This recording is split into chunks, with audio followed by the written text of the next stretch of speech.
Broncos not taking number 1 seed for granted after uneven finish. We have to be sharper. The Denver Broncos may be enjoying the benefits of the AFC's number 1 seed and a first-round bye, but complacency is nowhere to be found at Dove Valley. While 12 teams battle through the wild card round this weekend, Denver remains at home preparing for its divisional round matchup. Despite finishing the 2025 regular season as one of the league's hottest teams, head coach Sean Payton made it clear the Broncos are not satisfied with how they closed the year. "We're going to have to play better," Payton said Friday, per the team transcript. "I'd love to say we pulled a bunch back, but the tape from last week wasn't really good offensively. It wasn't great at Kansas City either. It was good enough to win, but we have to be sharper as we get into these next few games." Denver enters the postseason on a 2-game winning streak and having won 13 of its final 14 contests.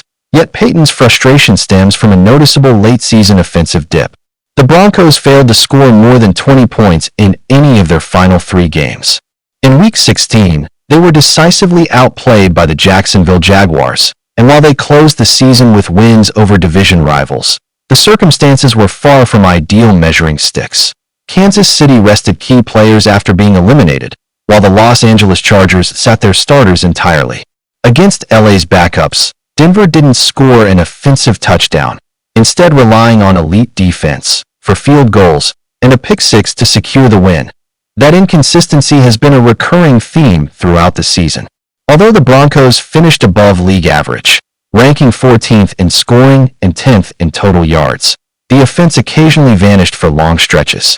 Still, quarterback Bo Nix has repeatedly shown an ability to deliver when it matters most. In just his second season, Nix recorded 5 fourth-quarter comebacks and led the NFL with 7 game-winning drives, establishing himself as one of the league's most clutch performers.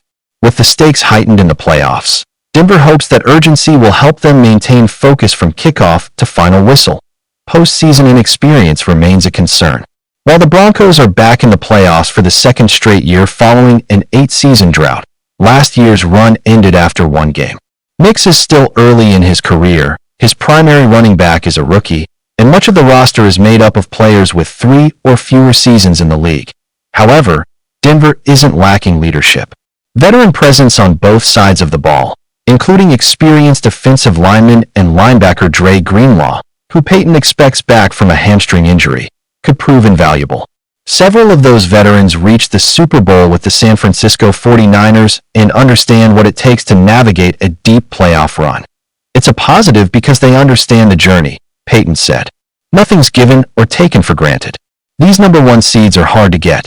Those guys bring that experience into the locker room every day." The Broncos will also lean on one of the league's most formidable home field advantages. Denver went 8-1 at Empower Field this season, where altitude and winter conditions often tilt the balance in the home team's favor.